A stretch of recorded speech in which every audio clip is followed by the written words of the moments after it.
আল্লাহ আমি তো আমার ইচ্ছায় এই সময় আসি নাই, আমি যদি নবীর সময় আসতাম আমি তো নবীর সাথে সাহাবী হয়ে আমি হয়তো নবীর সাথে হজ করতে আসতাম। আল্লাহ তো আমি আমার ইচ্ছায় আসি নাই, কিন্তু আমার নবী এখানে দাঁড়াইছে, দাঁড়াই খানায় কাবার দিকে ফিরছে, ফিরে দোয়া করছে ইন্না সাফা ওয়াল মারওয়াতা মিন শাআইরিল্লাহ। আল্লাহ এই সাফা মারওয়া হচ্ছে তোমার নিদর্শন। আল্লাহ ফামান হাজ্জাল বাইতা আও ইতামারা ফালা জুনাহা আলাইহি ইয়াতাওয়াফা বিহিমা। আল্লাহ কিয়ামত পর্যন্ত কেউ হজ করবে, উমরা করবে, আল্লাহ এর মধ্যে দৌড়াদৌড়ি করার মধ্যে অকল্যাণ নাই, বরকত আছে। আল্লাহ আমি নবীর সাথে আসি নাই, নবীর সময় আসি নাই, কিন্তু আমি এই জায়গায় দাঁড়াই খানায় খাওয়ার দিকে মুখ ফিরে। আল্লাহ তুমি তোমার নিদর্শনের সামনে দাঁড়াই করাছি, ইন্না সাফা বলছো, ওই সাফার উপরে আমি এখন দাঁড়াইছি। আল্লাহ আমি কোরআনের আয়াতের নিদর্শনের উপর দ্বারা আমি সাক্ষ্য দিচ্ছি। এটা যদি আপনার হৃদয় থেকে না আসে, এই হুদা খালি দৌড়াইছেন, এই ফিল তো আপনার হবে না। আল্লাহ এই জন্য বলছেন হজের সফর প্রতিটা মুহূর্তে তোমার জন্য হচ্ছে আল্লাহ রাব্বুল আলামিনের কাছে তোমার অনুভূতির সফর। আল্লাহ রাব্বুল আলামিন বলছেন ইন্না আউওয়ালা বাইতি উদিআ লিন-নাস। দুনিয়ার মানুষ তোমাদের জ্ঞান সীমিত, কিন্তু আমি রব্বুল আলামিন জানি। জেনে আল্লাহ রাব্বুল আলামিন বলছেন দুনিয়ার বুকে প্রথম মানুষের জন্য যদি কোনো ইবাদত গৃহ নির্মাণ হয়, ওটা বাইতুল মুকাদ্দাস নয়। আল্লাহ বলছেন আমি রব্বুল আমিন তোমাদের জন্য জানাচ্ছি লাল্লাযী বিবাক্কাতা মুবারাকা। আল্লাহ বলছেন ওটা পবিত্র বাক্কা তথা মক্কার ভূমিতে আল্লাহ রব্বুল আলামিন প্রথম কোন গৃহকে দুনিয়ায় নির্মাণ করেছেন। ইহুদিদের জবাব আল্লাহ রব্বুল আমিন দিয়েছেন। আল্লাহ বলছেন তোমাদের জ্ঞান ইব্রাহিম আলাইহিস সালামের ওই পর্যন্ত, তোমরা এর আগ পর্যন্ত তোমরা খবর জানো না, কিন্তু আল্লাহ রাব্বুল আলামিন বলছেন এই ঘরকে কেবলমাত্র আমি নির্মাণই করি নাই, আমি দুনিয়ার মানুষের জন্য সিলেক্ট করেছি তিনটা দিক দিয়ে মুবারাকা। এইটা হচ্ছে বরকতপূর্ণ, 2 নম্বর হচ্ছে হুদা, এইটা হচ্ছে দুনিয়ার মানুষের জন্য পথ প্রদর্শন, আর 3 নম্বর হচ্ছে আল্লাহ রাব্বুল আলামিনের কাছে মকবুল একটা ইবাদতের স্থান। আল্লাহ কোরআনুল কারীমের মধ্যে এই জন্য বলছেন ইন্না আউওয়ালা বাইতিন উদিআ লিন-নাস লাল্লাযী বিবাক্কাতা মুবারাকান ওয়া হুদাল লিল আলামিন। আল্লাহ বলছেন এটা জগৎ সমূহের জন্য, কেবলমাত্র এরকম নয়, দুনিয়ার জন্য। আলম মানে কেবল দুনিয়া নয়, এই মহাবিশ্বের যা কিছু আছে আল্লাহ রাব্বুল আমিন বলতেছেন মহাবিশ্বের সূর্যের তুলনায় পৃথিবী অনেক ছোট, আবার সূর্য অনেক স্টারের তুলনায় একদম নগণ্য, কিন্তু আল্লাহ বলছেন পুরা জগতের জন্য এই ঘরটা আল্লাহর কাছে এত মূল্যবান যে পুরা জগৎ সমূহের জন্য আল্লাহ এই ঘরকে হুদা বানায় দিছে। আল্লাহ রাব্বুল আমিন বলছেন কেন এটার মধ্যে আমি রব্বুল আলামিন এত মর্যাদাশীল করলাম, কিভাবে এটার মধ্যে আমি তোমাদের জন্য মুবারাকা ঢোকায় দিলাম। আল্লাহ বলছেন ফিহি আয়াতুম বাইনাতুম মাকামু ইব্রাহিম।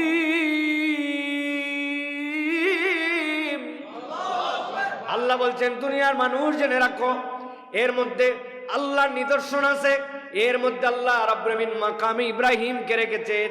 ইব্রাহিম আলাইহিস সালামের ঘর ছিল ওই জমজম কূপের থেকে একটুখানি পাশে। আল্লাহ রাব্বুল আমিন বলছেন এটা যেরকম নিদর্শন হিসাবে রেখেছেন, পরবর্তীতে আল্লাহ রাব্বুল আমিন এই ঘর নির্মাণ করার দায়িত্ব দিয়েছিলেন ইব্রাহিম আলাইহিস সালামকে। ইব্রাহিম আলাইহিস সালাম ছিলেন প্রধান সৈনিক, আর তার সাথে সহযোগিতা করেছেন তার সন্তান ইসমাঈল আলাইহিস সালাম।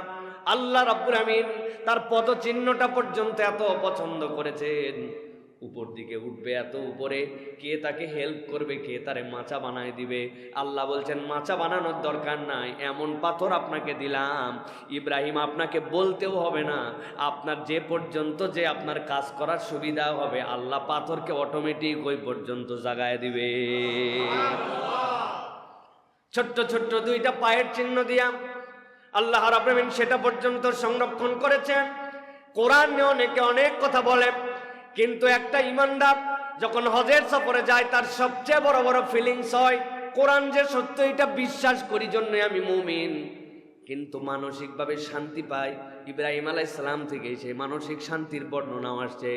আল্লাহর কাছে বলছে আল্লাহ কাইফা তুহিল মাউতা, আপনি মৃতকে জীবন দেন কেমন করে। ইব্রাহিম আলাইহিস সালামের এই কথাই আল্লাহ বলেছেন তুমি কি বিশ্বাস করো না? আল্লাহ বিশ্বাস করবো না মানে অবশ্যই তো বিশ্বাস করি, কিন্তু আমার অন্তরে যেন একটু প্রশান্তি পায়। আল্লাহ বললেন পাহাড়গুলা থেকে পাখিগুলাকে ধরে নিয়ে আসো, নিয়ে আসার পরে এরপরে জবে করো, সবগুলা মিস করে এরপরে বিভিন্ন পাহাড়ে ছড়ায় দাও, যেখানে দাঁড়ায় ছিল ওখানে দাঁড়ায় ডাক দাও। আল্লাহ বললেন তোমার নিজে হাতে জবেকৃত, নিজে হাতে ওশমিশ করা গোস্ত ছড়ায় দেওয়ার পরে আল্লাহর নির্দেশে ডাক দাও, মাত্র পাখিগুলা যেরকম তোমার কাছে উড়ে উড়ে চলে আসছে। এইটার দ্বারা তুমি দেখতে পাবা তোমার অন্তর যে তাতমাইন হতে চায় আল্লাহ সেটা দেখায় দেবেন। আল্লাহ ওই মুতমাইন ইব্রাহিম আলাইহিস সালাম যিনি তার মাধ্যম দিয়ে তার বান্দাদার তার উম্মতকে উম্মতে মুহাম্মাদিকে মুতমাইন বানাচ্ছেন।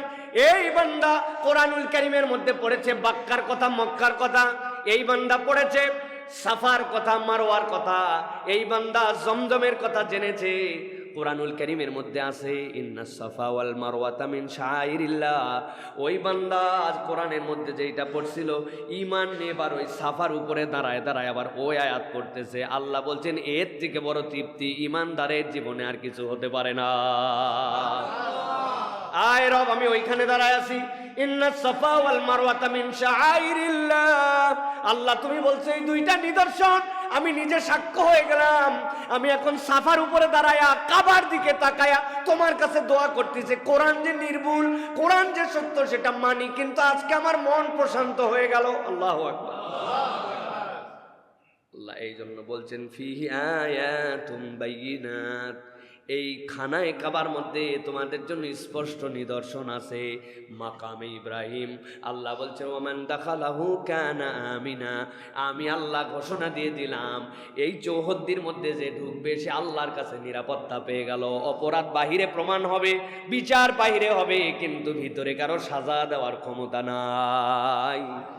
তোমার প্রয়োজনহীন যদি একটা গাছের পাতাও ছেড়ো এটাও তোমার জন্য অপরাধ। তোমার এই গাছের পাতার নিরাপত্তার মধ্যে আল্লাহ দিয়েছেন, তুমি একটাও এরকম কিছু করতে পারবা না। মক্কাতে যাবেন, খানায় কাবায় ঢুকবেন, দেখবেন ফ্যানগুলা ঘরে আস্তে আস্তে, যদিও এসি চলে, ছোট্ট ছোট্ট ঘর বাউই বলি যে আমরা, চড়ুই পাখি, পাখিগুলা কবুতরগুলা উপরে উপরে বাসা বানাইছে। 5,500 লোক প্রত্যেক দিন খানায় কাবা পরিষ্কার করে, ক্ষমতা নাই পাখির বাড়ি ভাঙ্গে দেওয়ার বিদায় করে দিবে। ওই পাখিটা পর্যন্ত খানায় কাবার ভিতরে নিরাপদ। সুবহানাল্লাহ। বিড়ালগুলা ভিতরে ঢুকছে, মনে করছে খুব ডিস্টার্ব করে বোধহয়, উপায় নাই তারে ওখান থেকে বের করে দেওয়ার জন্য 1000 বার পরিষ্কার করে 1000 বার মুছে, কিন্তু মেরে ফেলবে, ক্ষমতা নাই। আল্লাহ বলছেন ওমান দাখালাহু কানা আমিনা, আমি আল্লাহ কিয়ামত পর্যন্ত মানুষের জন্য এমন নিদর্শন বানালাম এর ভিতরে যে ঢুকবে সে নিরাপদ। সুবহানাল্লাহ। সালাফরা এটার অনেক ধরনের ব্যাখ্যা করেছেন। আল্লাহ রাব্বুল আলামিন এই নিরাপত্তা কেবল দুনিয়ার জন্যই দিবেন না, নিরাপত্তার আর একটা লেয়ার আছে। দুনিয়ায় আপনার যত পয়সা থাক, যত আপনার ক্ষমতা থাক, যত পাওয়ার থাক, আপনার যদি একটা ভিসা না থাকে আপনি খানায় কাবায় যেতে পারবেন না। ওই ভিসার নাম আপনার পাসপোর্টের জন্য ঈমান লাগবে, আশহাদু আল্লা ইলাহা ইল্লাল্লাহ লাগবে, লাগবে কিনা? যত টাকা থাক যাওয়ার কোনো ক্ষমতা নাই। আল্লাহ বলছেন এইটা তোমার জন্য এমন একটা সার্টিফিকেট, এমন একটা ভিসা যেইটা থাকলে তুমি ওর ভিতরে ঢুকতে পারো।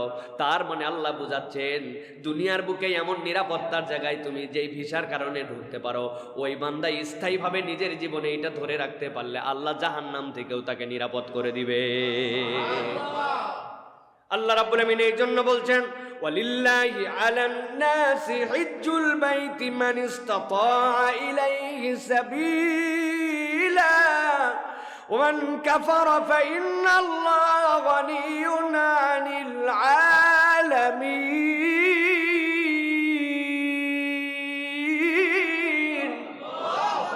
আল্লাহ বলছেন ক্ষমতা যদি তোমার থাকে, যাওয়ার মতো কেবল সামর্থ্য যদি তোমার হয়ে যায়, হেলা করো না, দেরি করো না, অপেক্ষা করো না।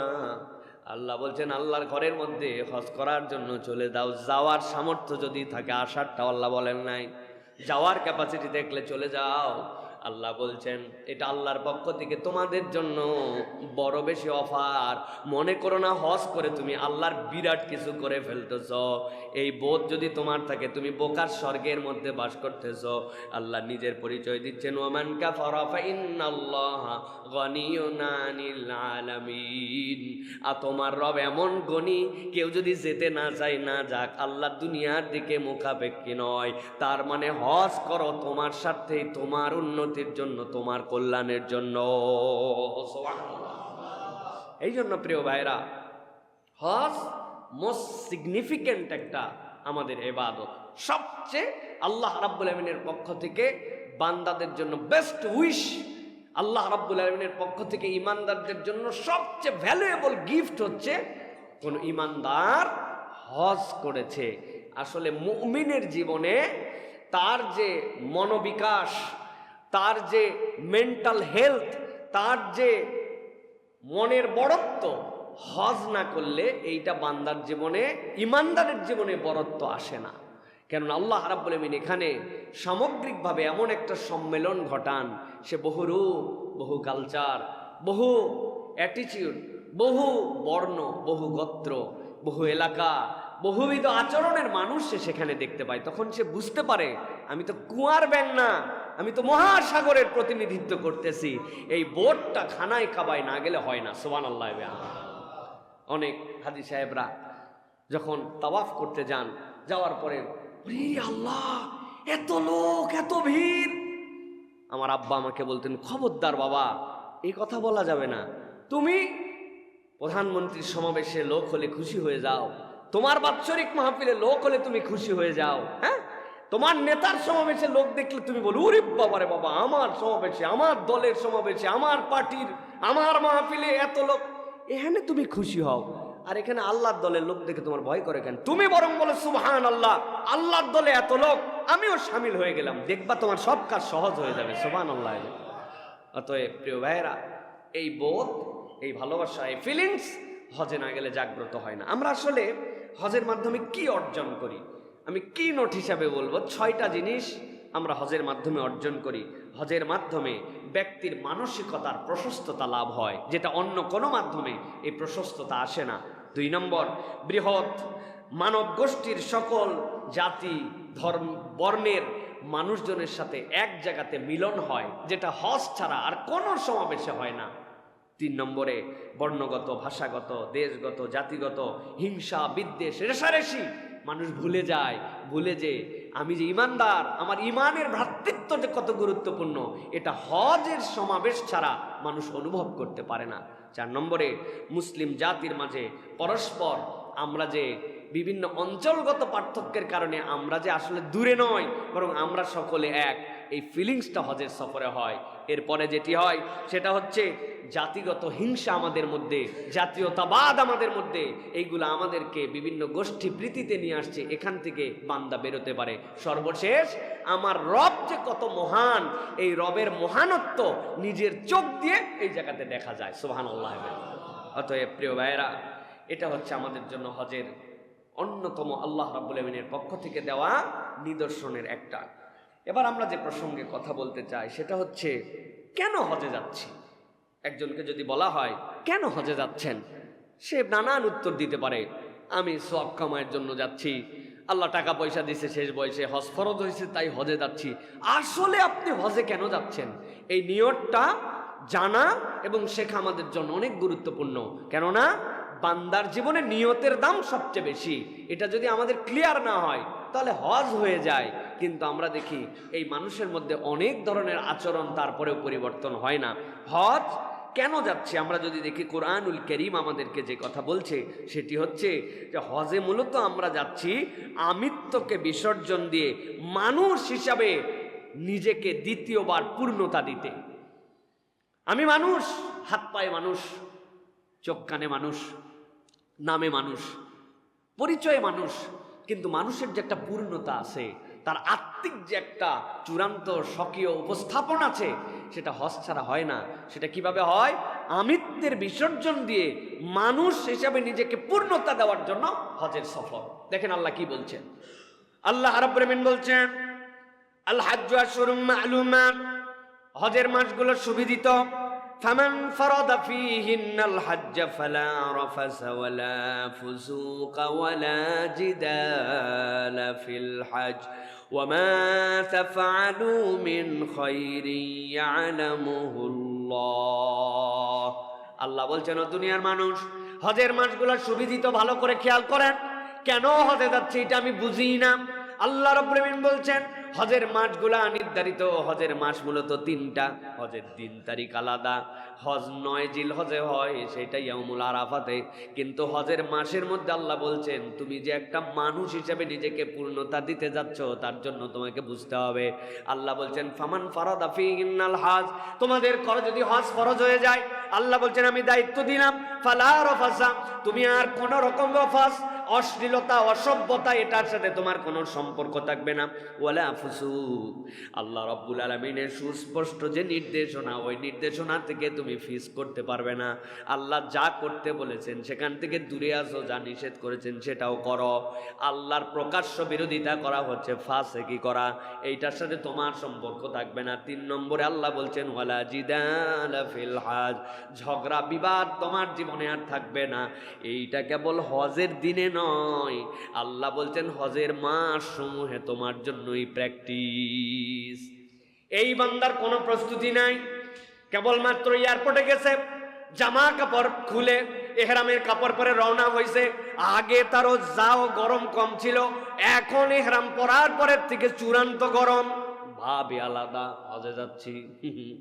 কারণ কি, আগের কোনো প্রস্তুতি নাই। হজে কেন যাচ্ছে এই তবিয়তটা তার মধ্যে গড়ে ওঠে নাই। এহরামের কাপড় একমাত্র হজের জন্য আপনার সিম্বল নয়। আল্লাহ বলছেন, এই 3টা অ্যাক্টিভিটিস যার জীবনে ত্যাগ আছে, তার জন্য হজের প্র্যাকটিস শুরু। আল্লাহ রাব্বুল আলামিন এরপরে বলছেন, দুনিয়ার মানুষ জেনে রাখো, ওয়ামা তাফআলু মিন খায়রিন ইয়ালামুহুল্লাহ, তুমি যা কিছু কল্যাণকর করো, যিনি জানেন তিনি তোমার রব। আল্লাহ বলছেন, এবার আসো, ব্যাগ গুছাও, ব্যাগ গুছাও। তাজাওয়াদু, ব্যাগ গুছাও। আল্লাহ বলছেন ব্যাগ গুছাও।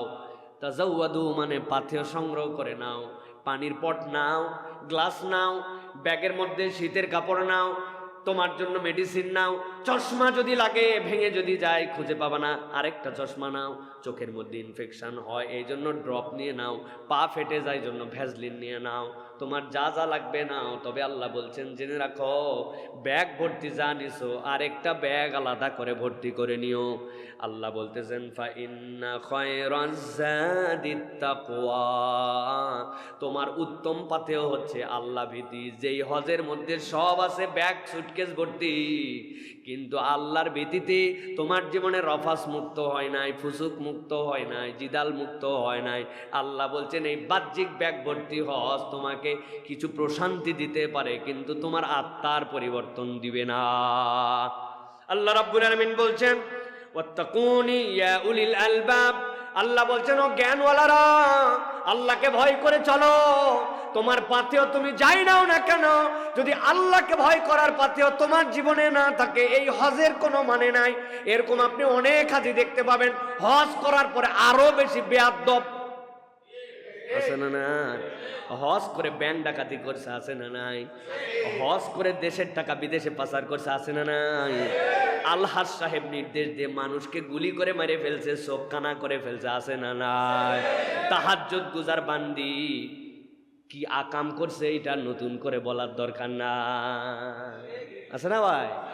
আহা, আল্লাহ এই জন্য বলছেন, আমার কথা নয়, আমার কথা হলে তো আপনি অন্যরকম মনে করবেন। আল্লাহ রাব্বুল আমিন এই জন্য বলছেন, ওয়াত্তাকুনি ইয়া উলিল আলবাব, তুমি যদি জ্ঞানওয়ালা হও তাহলে তোমার খোদা ভীতির পাথেয়টা সবার আগে নাও। এই জন্য হজে যে যাবে তার হিসাব করতে হবে যে আমি কি আল্লাহকে ভয় করে সব কাজ করতেছি নাকি আমার অন্য কোনো উদ্দেশ্য আছে।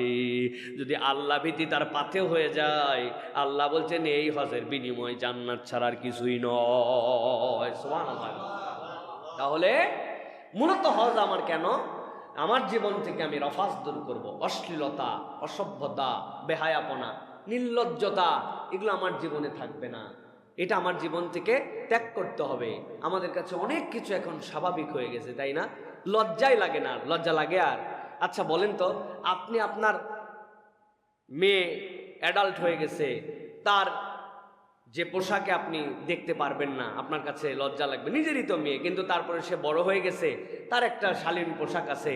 আল্লাহ রাব্বুল আমিন মেয়েলি শারীরিক গঠনের কারণে ছেলের থেকে তাকে ব্যতিক্রম করেছেন জন্য আপনি আপনার সন্তানকে এটা দেখতে পারবেন না। এরকম আছে না ভাই? বাপ যদি আদর্শ হয় তার তো একটু রুচি হবে এটা। ওই লোকে টিভিতে ওরকম কিছু দেখতেছে, তার একটুকু ফিলিংস হয় না, আছে না? টুপি মাথায় দিয়া লম্বা দাড়ি নিয়া দেখতেছে, আছে না? নির্লজ্জের মতো। তার মানে কি আল্লাহ রাব্বুল আমিন বলছেন তুমি রফাজ বোঝো নাই এখনো, তোমার জীবনে তুমি বাহায়াপনাটা তুমি এখনো বোঝো নাই, তোমার দিলের ওই জায়গাটা মরে গেছে। হজ তোমাকে এটা জাগ্রত করার জন্য নিচ্ছে। ফাসেকের ফাসেক 2 নম্বর মাল বিক্রি করে, মানুষকে ধোকা দেয়, ওজনে কম দেয়। হ্যাঁ, 1 নম্বর মাল না, 2 নম্বর জেনে পরে এটা বিক্রি করে। কত ধরনের 2 নম্বরই আছে এই দেশে। হ্যাঁ, কয় তোরা কাজ কর তাড়াতাড়ি, আমি নামাজ পড়ে আসতেছি। রাস্তা দেওয়া লাগবে 6 ইঞ্চি, দিছে 4 ইঞ্চি। দেওয়া লাগবে যে জায়গায় খোয়া, হ্যাঁ ওই জায়গায় দিছে 2 নম্বর জিনিস। যেই জায়গায় দেওয়া লাগবে বিটুমিন, ওই জায়গায় দিছে কেরোসিন। যেখানে দেওয়া লাগবে রড, ওখানে দিছে কঞ্চি, কাবারি, আন্দাজে বাঁশ বলেন আপনারা, আছে না নাই? এগুলো আমাদের সমাজের লোক। তার মানে সে ফিস্ক বোঝে নাই। ফিস্ক মানে কি, ফাসেক মানে কি? আল্লাহ যা নিষেধ করেছেন সে আল্লাহর বিরোধিতা সরাসরি করে এবং এটাকে কোনো কিছু মনে করে না। হ্যাঁ ভাই, কি হয়েছে, এটা কোনো ব্যাপার হলো নাকি, এরকম একটা ফিলিংস। হ্যাঁ, এই ফিলিংসের থেকে আল্লাহ বলছেন তোমার মন ঘুরানোর জন্য তোমাকে হজে নিয়ে যাচ্ছি, তুমি আর এরকম থাকবে না। তুমি যেটা ফিস্ক, আল্লাহর যেটা বিরোধিতা, ওইটা তোমার মধ্যে থাকবে না। হাজী সাহেব হজে নেড়াও করে, দাড়িও শেভ করে। হ্যাঁ, দুইটাই উপর থেকে নিচ পর্যন্ত সব চাইছে সমান করে ফেলছে। আমার নিজের চোখে দেখা ভাই, 1বার 2বার হলে তো ভিন্ন কথা ছিল। 4 থেকে 5,000 লোকের সাথে হজ করছে আমি এখন পর্যন্ত। কি সোজা কথা নাকি প্রিয় ভাইয়েরা? এগুলো দেখে শুনে বলতেছি ভাই। উনাকে অনুরোধ করছি, এবার প্রথম হজ তো, আগামীতে ইনশাআল্লাহ।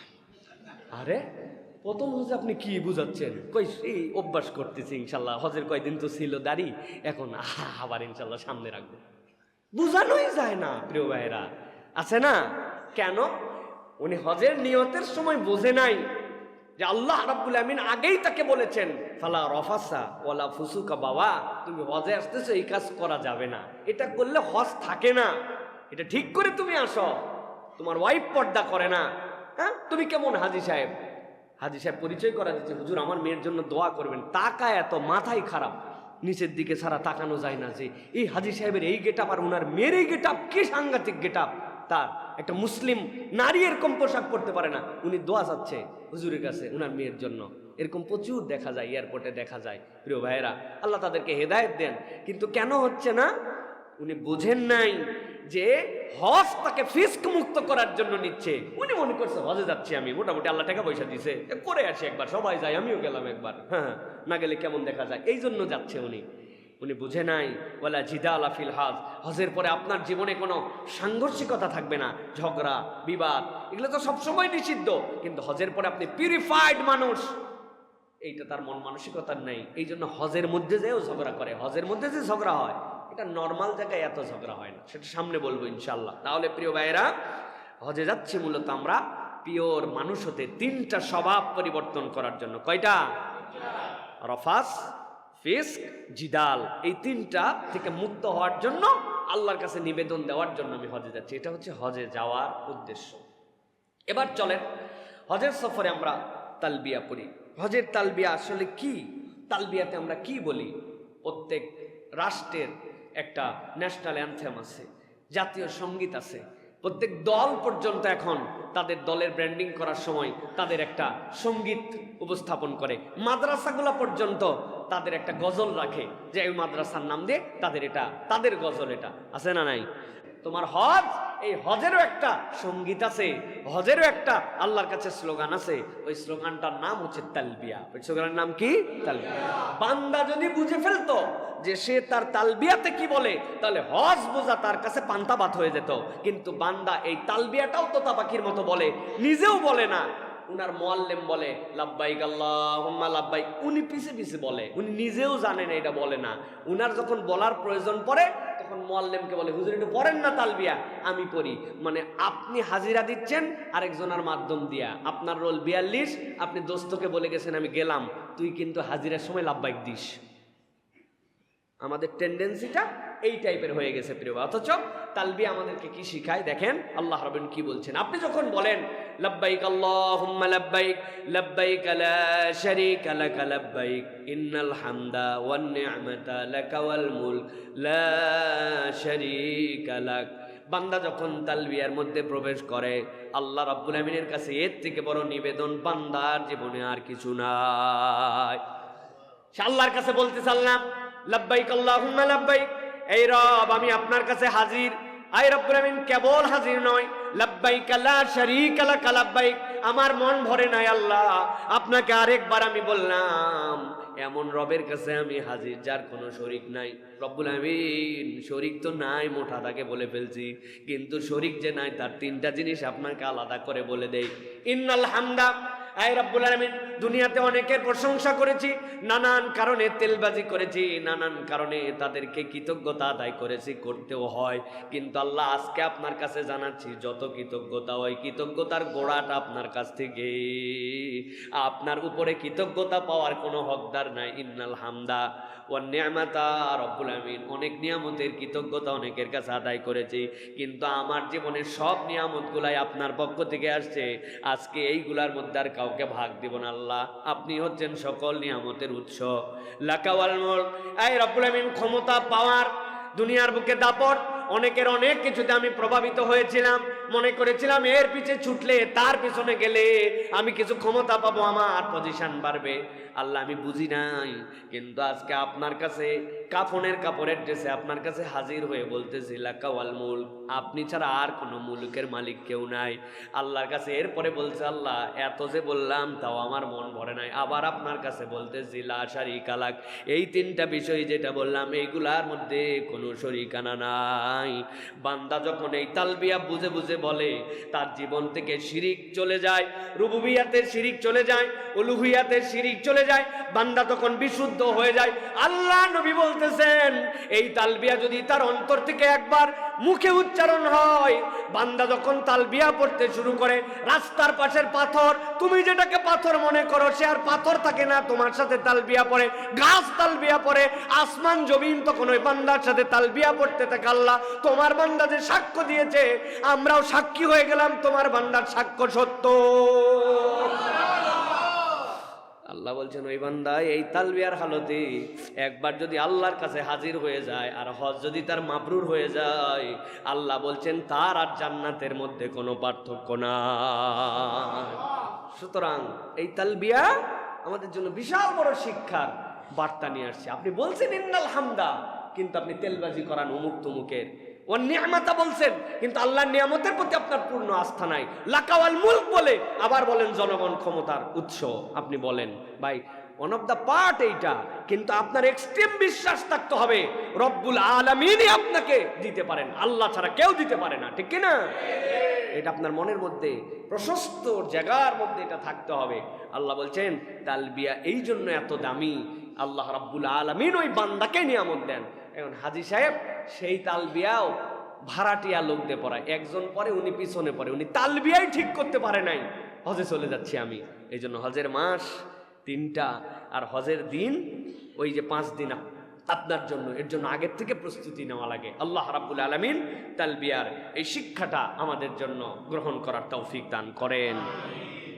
আল্লাহ নবী সাল্লাল্লাহু আলাইহি ওয়াসাল্লাম বলছেন মান হাজ্জা লিল্লাহ ফালাম ইয়ারফুস ওয়া লাম ইয়াফসুক রাজা'a কায়াউমিন ওয়ালাদাতহু উম্মুহু, কেউ যদি আল্লাহর জন্য হজের নিয়ত করে এর মধ্যে যদি ফুসুক না করে, রফাস না করে, সে যেদিন ফেরত আসে মায়ের পেট থেকে বের হলে যেরকম বাচ্চার অ্যাকাউন্টে সওয়াবও নাই গুনাহও নাই, নিষ্পাপ, আল্লাহ হাজীকে এরকম নিষ্পাপ করে প্রেরণ করেন। সুবহানাল্লাহ। এই নিষ্পাপত্ব মানে কি? এই নিষ্পাপত্ব মানে আপনি আল্লাহ রাব্বুল আলামিনের সাথে শিরিক করেন না, আপনি আপনার বিশুদ্ধ জীবনকে আবার বেছে নিয়েছেন, ফিসকের সাথে আপনার সম্পর্ক নাই, এটা আপনি শপথ নিয়ে আসছেন, আপনি আর কোনোদিন জেনে শুনে অসভ্যতার মধ্যে ঢুকবেন না, এটা আপনি ডিক্লেয়ার করেছেন। এইটা আল্লাহ রাব্বুল আমিনের পক্ষ থেকে নিয়ামত। এই জন্য আমাদেরকে এটা বুঝতে হবে প্রিয় ভাইয়েরা। এরপরে যে বিষয়টি বলতে চাই, হজ আমাদের জন্য খুব দামি সফর, কিন্তু হজ আমাদের জন্য একটা অনুভূতির সফর। কিসের সফর? হজ হচ্ছে অনুভূতির সফর। ইবনুল কাইয়িম রাহিমাহুল্লাহ বলেন, ইবাদতের প্রাণ হলো দুইটা, একটা হচ্ছে শ্রদ্ধা আর একটা হচ্ছে ভালোবাসা। ইবাদতের প্রাণ ভালো করে বোঝেন। আমরা যে রিচুয়াল পালন করতেছি এইটা কেবলমাত্র আনুষ্ঠানিকতার মতো। আপনি টপাটপ উঠলেন, রুকুতে চলে গেলেন, সুবহানাল্লাহ বললেন, দাঁড়ালেন, এরপরে আবার সিজদায় চলে গেলেন। এইটা আপনার মন আসমানে, জমিনে, দোকানে, মাদ্রাসায়, পড়ালেখায়, ব্যবসায়, যেখানকারটা সেখানে আছে। অটোক্যাট সফটওয়্যারের মতো আপনার এটা চালু হয়ে গেছে। ইবনুল কাইয়িম বলছেন এবাদত এই উদ্দেশ্য নয়। এবাদতের মধ্যে শ্রদ্ধা লাগবে, এটা তার প্রাণ। এবাদতের মধ্যে ভালোবাসা লাগবে, এটা হচ্ছে এবাদতের রূহ। এই দুইটা না থাকলে এবাদত হয় না। হজের সফর এই জন্য বলা হয় অনুভূতির সফর। কিভাবে অনুভূতির সফর? আল্লাহ রাব্বুল আলামিন কোরআনুল কারীমের মধ্যে বলেছেন, যালিকা ওয়া মান ইউআযযিম শাআইরাল্লাহ ফাইন্নাহা মিন তাকওয়াল কুলুব।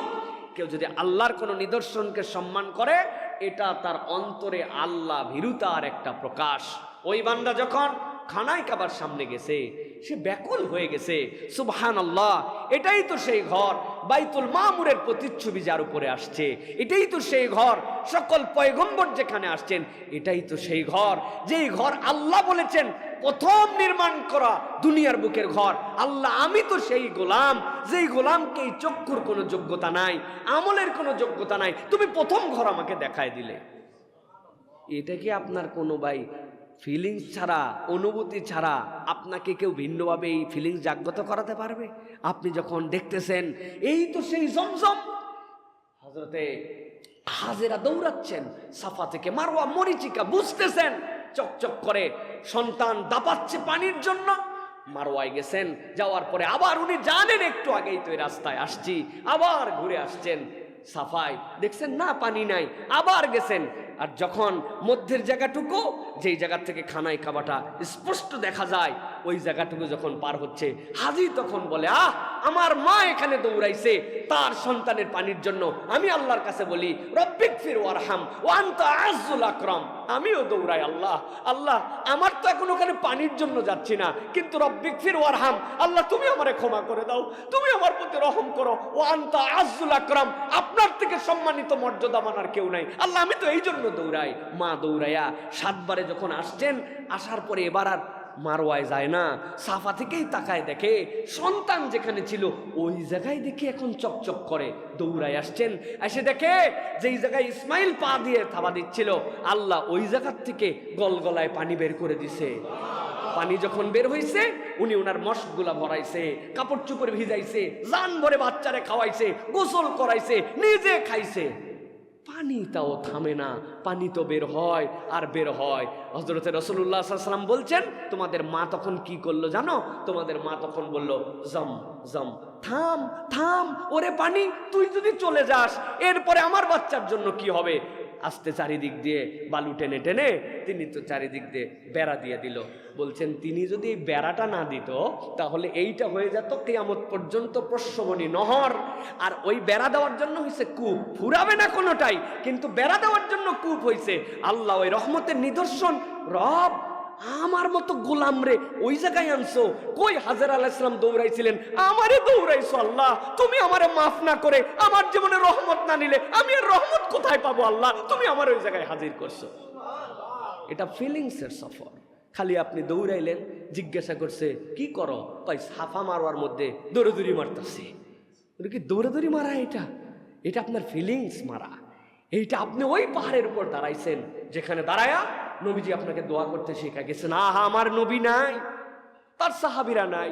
আল্লাহ আমি তো আমার ইচ্ছা এই সময় আসি নাই, আমি যদি নবীর সময় আসতাম, আমি তো নবীর সাথে সাহাবী হয়ে আমি হয়তো নবীর সাথে হজ করতে আসতাম। আল্লাহ তা আমি আমার ইচ্ছায় আসি নাই, কিন্তু আমার নবী এখানে দাঁড়াইছে, দাঁড়াই খানায় কাবার দিকে ফিরছে, ফিরে দোয়া করছে, ইন্না সাফা ওয়াল মারওয়াতা মিন শাআইরিল্লাহ। আল্লাহ এই সাফা মারওয়া হচ্ছে তোমার নিদর্শন। আল্লাহ ওমান হাজ্জাল বাইত আও ইতামারা ফালা জুনাহা আলাইহি ইয়াতাওয়াফা বিহিমা। আল্লাহ কিয়ামত পর্যন্ত কেউ হজ করবে, উমরা করবে, আল্লাহ এর মধ্যে দৌড়াদৌড়ি করার মধ্যে অকল্যাণ নাই, বরকত আছে। আল্লাহ আমি নবীর সাথে আসি নাই, নবীর সময় আসি নাই, কিন্তু আমি এই জায়গায় দাঁড়াই খানায় ঘরের দিকে মুখ ফিরাই, তুমি তোমার নিদর্শনের সামনে দাঁড়াই করেছি, ইন্না সাফা বলছো, ওই সাফার উপরে আমি এখন দাঁড়াইছি আল্লাহ। আমি কোরআনের আয়াতের নিদর্শনের উপর দাঁড়ায় আমি সাক্ষ্য দিচ্ছি। এটা যদি আপনার হৃদয় থেকে না আসে, এই হুদা খালি দৌড়াইছেন, এই ফিল তো আপনার হবে না। আল্লাহ এই জন্য বলছেন হজের সফর প্রতিটা মুহূর্তে তোমার জন্য হচ্ছে আল্লাহ রাব্বুল আলামিনের কাছে তোমার অনুভূতির সফর। তুমি চিন্তা করবে ওই সময় থেকে এই সময় পর্যন্ত বাস্তবতাও চিন্তা করো। আহা, আমার নবী যখন দৌড়াইছেন, পাথর গরম ছিল, মরিচিকাময় আবহাওয়া ছিল, কিসের এসি কিসের কিছু ছিল না। এখন জমজম পর্যন্ত কুলিং খায়, উপর দিয়ে হাওয়া দেওয়া। আমার নবী কি কষ্ট করছে, আহারে একটু রান্না কতজন ভাগ করে খাইছে, আর আমার জন্য কত ব্যবস্থা আল্লাহ তুমি করছো। আল্লাহ, এর জন্য তোমার কৃতজ্ঞতা আল্লাহ। তাই বলে এই আরাম দিয়ে তুমি যেন নবীর সময়ের প্রাপ্তির থেকে আমাকে বঞ্চিত করো না। আয় রব, কি দোয়া করব আমি তো দোয়াই জানি না। আল্লাহ, তোমার নবী সাহাবীদেরকে নিয়ে যা যা দোয়া করছে ওইগুলো সব তো আমি তোমার কাছে দিলাম আল্লাহ, আমি তো বলতে জানি না আল্লাহ, তুমি আমারে ওইগুলা দাও। এটা ফিলিংস, এই হজের সফর অনুভূতির সফর। আপনি খালি যাচ্ছেন আর আসতেছেন, বিরক্ত লাগে আপনার, আরো শেষ হয় না কেন? ঘড়ির টাইম দেখে এসে গল্প দেয়, আমার তাও 26 মিনিটে শেষ করা হয়েছে। তোর কতক্ষণ লাগছে? তোর এতক্ষণ লাগলো? উনি খালি দৌড়াইছে, উনি তো তওয়াফ করে নাই, ওইটা তার অনুভূতির মধ্যে নিয়ে আসতে পারে নাই। এই জন্য হজের সফর আপনার যে অনুভূতির সফর, হারামের ভূমি, মিনা, মুজদালিফা, জমজম, হ্যাঁ, আপনি কাবা, আপনি যা দেখতেছেন, মুজদালিফা, সেখানে আপনি শুয়ে গেছেন, আহা, কোনো ভেদাভেদ আর নাই। মিনার তাবুতে একটুখানি ছিল, আরাফাতের তাবুতে একটুখানি ছিল, আলাদা ছিল, হোটেলে একটু আলাদা ছিল, কিন্তু আমি হজ শেষ করার পর যখন আমি মুজদালিফায় শুয়ে গেছি, কোনো তাবু নাই। দুনিয়ার সব মিলিয়নিয়ার থেকে গরিব, ধনী থেকে গরিব, সাদা থেকে কালো, ইউরোপ থেকে বাংলাদেশ, আফ্রিকা থেকে শিক্ষিত থেকে অশিক্ষিত, হাফেজ মাওলানা, আলেম মুফতি, সবার থেকে অশিক্ষিত, সব ওই পাথরের মধ্যে শুয়ে গেছে। আল্লাহ, আমরা সবাই এক হয়ে গেছি। আল্লাহ, এই তাসবিয়ার জন্যই তো দুনিয়াতে তোমার আমাকে সৃষ্টি করেছো আল্লাহ।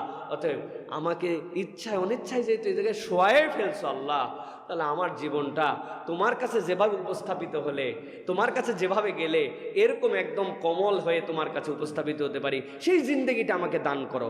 এটা যদি আপনার না থাকে, তাহলে মনে হবে আয় রে, কখন ফজর হবে, আর কখন এই বালুর মধ্যে থেকে উঠে আবার হোটেলে যাই একটু গোসল টোসল করে ফ্রেশ হবো। আর পারি না ভাই, ভাল লাগে না ভাই, শেষটা কয় মুজদালিফার সময় শেষ হয় না। পুরাটা রাত বসে বসে পার করে দিলাম। আপনি বসে বসে পার করলেন না অনুভূতিতে পার করলেন? এটা আপনার ফিলিংসের জায়গা। এই জন্য হজ অনুভূতির সফর। আপনার যদি অনুভূতি জাগ্রত না হয়, আপনি হজে মজা পাবেন না। আল্লাহ আমাদেরকে এই অনুভবগুলো জাগ্রত করে একটা হজ করার তৌফিক দান করেন। প্রিয় ভাইরা, এবার যে প্রসঙ্গে বলতে চাই সেটা হচ্ছে যে আমরা যারা হজে যাই, যারা হজের সফরে থাকেন, আমরা অনেককেই দেখি হজের সফরে হাজি সাহেবরা অনেক রেগে যায়। আমি অনেক সময় বলি হজের সফর রাগের সফর। কিভাবে? ওরে বাবারে বাবা, হাজি সাহেব বাসে ওঠার থেকে মেজাজ খারাপ, টাকা সমান দিলাম, আমার সিট পিছনে হলো কেন? হ্যাঁ, বোতলের লিড খুলতে পারতেছে না, এত টাইট হয় নাকি? খোলার পরে গলা বরাবর পানি ছিল, একটু ধরতে লাগে, চাপ লাগে, হেরামের কাপড় পড়ছে, আরও চেতে গেছে। কি রে, এই লোকেই যে খেপা ধরছে, হজ ক্যাম্পে যাই আরো খেপা, প্লেনে উঠে আরো খেপা, প্লেনের বাথরুম থেকে বের হয়ে আরো খেপা। হ্যাঁ, বাথরুমের ভিতরে বদনা নাই, আহাম্মুক কোথাকার। হ্যাঁ, উনি খেপার কারণেও খেপে, না কারণেও খেপে, খালি রাগ আর রাগ, রাগ বোম হয়ে আছে। মুআল্লিমের উপরে খেপা, সবার উপরে খেপা। দোষ অনেকের আছে, মুআল্লিম, কোম্পানি ওয়াদা করছে, ওয়াদা খেলাপ করছে, অনেক কিছু, কিন্তু এই হাজি কখনো বিবেচনা করে না যে হাজি এত রাগে কেন। আমি আমার ক্ষুদ্র অভিজ্ঞতা আপনাদের কাছে বলতে চাই, হাজি রাগার কারণ আছে। আমি নিজেও দেখছি, আমার নিজেরও রাগ হয়ে যায় অনেক সময়। ব্যাপারটা কি? ব্যাপারটা খুব সহজ ভাই। সহজ হচ্ছে, হজের সফরে হাজিকে শয়তান অনেকভাবে গায়েল করার জন্য চেষ্টা করে। 50 বছর গুনাহ খাতা করছে, 60 বছরের অপরাধ। আল্লাহ বলছে আসবে, আসার পরে ফালাম ইয়ারফুস ওয়ালাম ইয়াফসুক কারাজা ইয়াউমিন ওয়ালাদাতহু উম্মুহু, তার মায়ের পেটের থেকে বের হওয়ার মতো ভূমিষ্ঠ হয়ে যাবে। এই শয়তান 60 বছরের প্রজেক্টরে জাহান্নাম পর্যন্ত আনছে। শয়তানের মাথা ঠিক আছে? আর মাথা ঠিক নাই তো এখন, যে এতদিনের প্রজেক্ট আমার লস হয়ে যাচ্ছে। এক লোক বাজারে গেছে, আমি অনেক সময় উদাহরণের জন্য বলি, ওই লোকে যাওয়ার পর পকেটে একজন দেখছে, সব দেখা যায় এ পকেটে 50 টাকা, বোঝা যাচ্ছে 50 টাকার পার্টি, আরেকজন বান্ডিল আছে। তো চোর চিন্তা করবে ধরা খাইলে মার খাইলে দুটাইতেই মার হবে, তো চালাক চোর যদি হয় তাহলে ছোটখাটো প্রজেক্টে নাই, উনি বড় প্রজেক্ট, ঠিক কি না? এখন বড় প্রজেক্টে চুরি করার সময় প্রয়োজনে পেটের মধ্যে ড্যাগার মারি দিবে, প্রয়োজনে বন্দুক মারি দিবে, যেমনি চুরি করা লাগবে আমার প্রস্তুতি আমার আছে। এই শয়তান চিন্তা করছে এরে নামাজ রোজা হেন তেন কত কিছুতে গাফেল বানালাম, এখন এই বান্দা আল্লাহর কাছে আরাফাতে যাবে, এই ফিলিংসের সফর করবে, আল্লাহ তারে মাফ করে দিব। ঠিক আছে মাথায়, শয়তান তখন ওরে যদি প্ররোচনা দেয়, এই মক্কায় আসছিস নামাজ বাদ দে, এত নামাজের কি দরকার আছে, এক ওয়াক্ত নামাজ পড়লে 1 লক্ষ রাকাতের সওয়াব, তুই বাদ দে। ওই লোক আরো আগে উঠবে যে রে বাবা ফজরে মনে উঠতে পারবো না, আজকে ঘুমাবোই না বাবা, ফজর পরে ঘুমাবো, আরো অ্যাক্টিভ। বাথরুমের মধ্যে ঢুকছে, ঢুকে দেখে একজন কোমরের বেল্ট খুলে ঝুলায় গোসল করছে, এই সেন্টাইনে দেখে ডলারও আছে রিয়ালও আছে। চিন্তা করছে আল্লাহ দেয়, আলহামদুলিল্লাহ আমি হজের সফরে আসছি জন্য আল্লাহ ব্যবস্থা করছে টাকা, তাই ভাববে। ও আরো হাতে করে নিয়ে এসে চিন্তা, এই কোন আহাম্মুক লোক এটা রেখে গেছেন এই জায়গায় টাকা পয়সা, এরকম করে রাখে নাকি? ও আরো বুঝাই দেওয়ার আগ পর্যন্ত তার মনে শান্তি নাই, কথা ঠিক কিনা? আবার বলবে গুনে দেখেন ভাই, না না না না গুনে দেখা সুন্নত, আপনি গুনে দেখেন, বলবে কিনা? হ্যাঁ, তার মানে টাকা দিয়ে ধোকা দিতে পারে না, তারে নামাজ দিয়ে ধোকা দিতে পারে না, মিথ্যা দিয়ে ধোকা দিতে পারে না। শয়তান তখন কোন খেলা খেলে? রাগায় দাও, পরে খালি রাগায়। রাগের অনেক কারণ আছে, জলীয় বাষ্প, আমাদের এখানে তুলনায় ওখানে অন্যরকম এনভায়রনমেন্ট, আমার এখান থেকে ওইখানকার পরিবেশ, এক একজনের খাদ্যাভ্যাস এক এক রকম, নানান কারণ দেখায়া শয়তান এখন এর উস্কায় রাখছে, কালি রাখবে আর গালাগালি করবে, এরে গালাবে তরে গালাবে, এরে কথা বলবে তারে কথা বলবে। হজ যাওয়ার পরেই মক্কা শরীফে ঢুকে জিজ্ঞাসা করবে, আপনার হজ কেমন হলো? ভালো।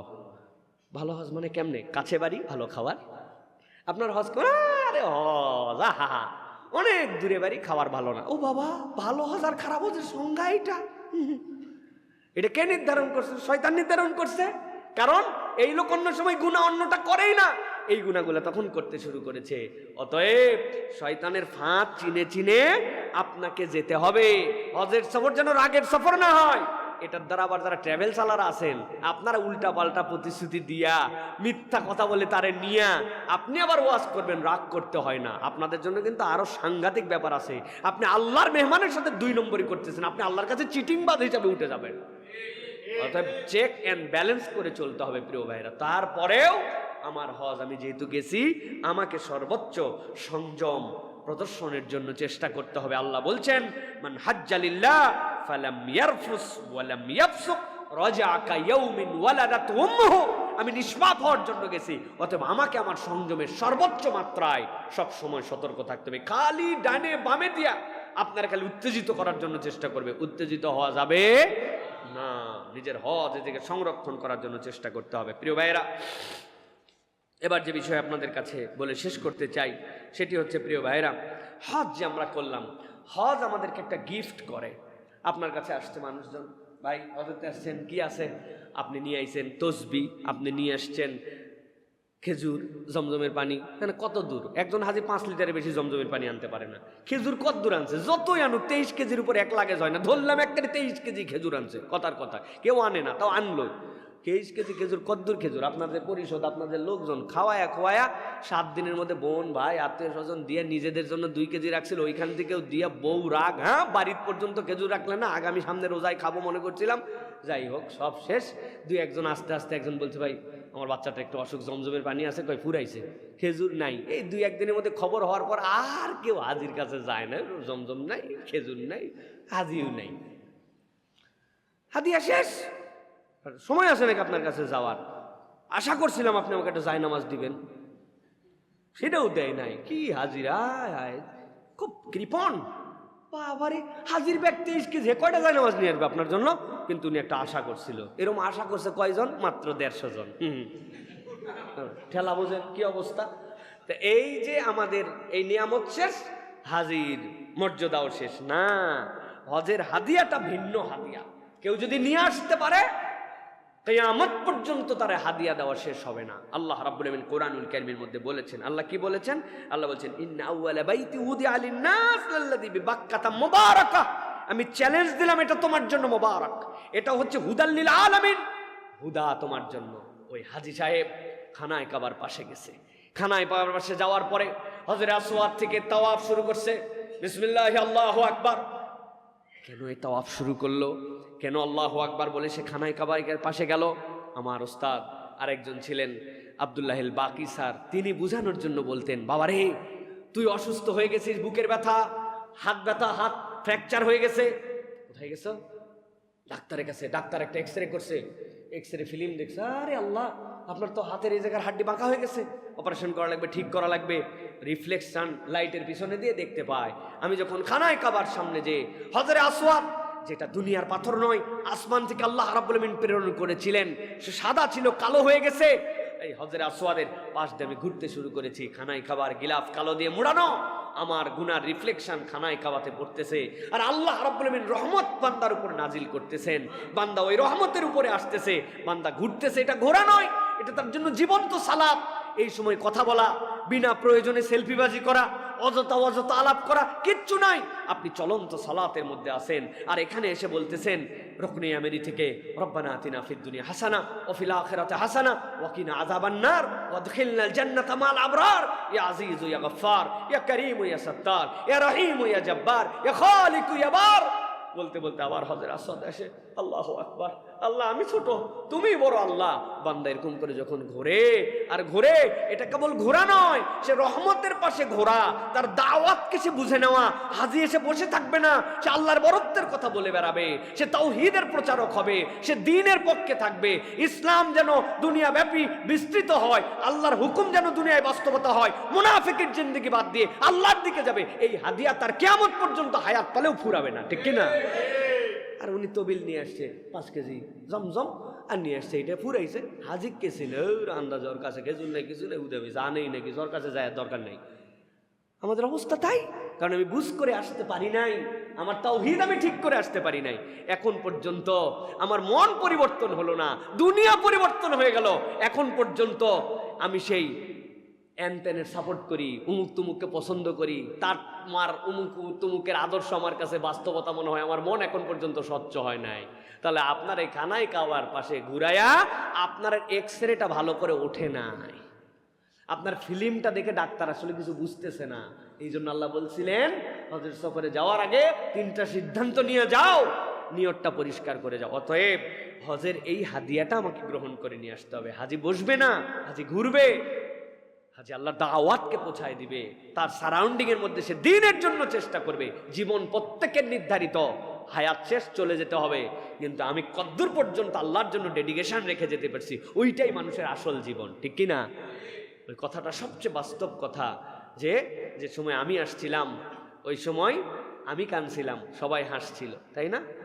আহা সাইফুল্লাহ হইছে, হ্যাঁ বড় ছেলে আমার আব্দুর রহিম হইছে, আব্দুল্লাহ হইছে, হ্যাঁ আমার ছেলে হইছে, আমার নাতি হইছে, সবাই খুশি। আর আমি দিছি কষা কান্দন, ওয়া ওয়া ওয়া, পাগল করে ফেলছি। কিন্তু আবার এমন একটা দিন আসবে, আমি চলে যাব, ওই সময় কেউ দেখবে না, কিন্তু আমার হাসিটা আল্লাহর সাথে মিলনের হাসি। আর দুনিয়াবাসী অভাব বোধ করবে, আহারে এই লোকটা চলে গেল, আহারে এই মানুষটা হারায় ফেললাম, আহারে এই লোকটা থাকলে আরো কিছুদিন ভালো হতো, বলে কিনা এরকম লোক? আবার কতকের মরার পর আলহামদুলিল্লাহ বলে না মানুষ? হ্যাঁ, মরার দোয়া আলহামদুলিল্লাহ। তো মানুষ যে বলে ইন্নালিল্লাহ না বলে আলহামদুলিল্লাহ বলে, কেন বলে?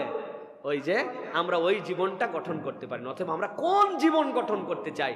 হজ আমাকে ওই তার বিয়াটা দেয় যে তুমি আল্লাহর দিকে ঘুরবা, আল্লাহর জন্য ডেডিকেটেড হবা।